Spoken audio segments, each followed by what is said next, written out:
In today's video, I am going to teach you how to add error bars in Excel. To get started, open your Excel file and find the chart where you want to display error bars. Error bars are useful because they help show variation or uncertainty in your data.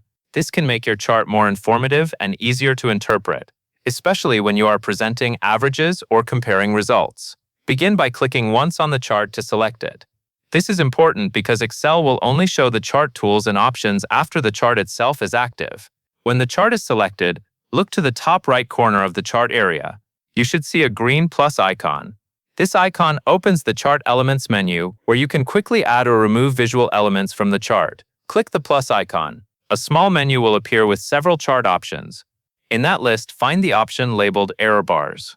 This is the setting you will use to add the error indicators to your chart. Next, move your mouse over the Error Bars option.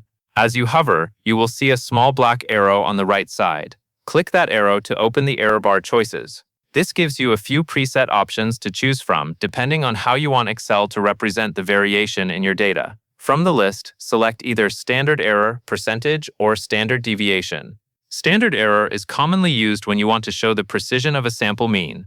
Percentage applies a fixed percentage amount to each data point. Standard Deviation is useful when you want to show how spread out your values are around the average. Choose the option that best matches the kind of analysis you are working with. Once you click your preferred option, Excel will add the error bars to the chart automatically. Take a moment to verify that vertical lines now appear on your data points. These lines are the error bars, and they confirm that the feature has been applied successfully. If you do not see the lines clearly right away, make sure the chart is still selected and check that you click the arrow next to error bars rather than just hovering over it. Also, keep in mind that the appearance of the bars may vary depending on your chart type and data values. That covers everything you need to know.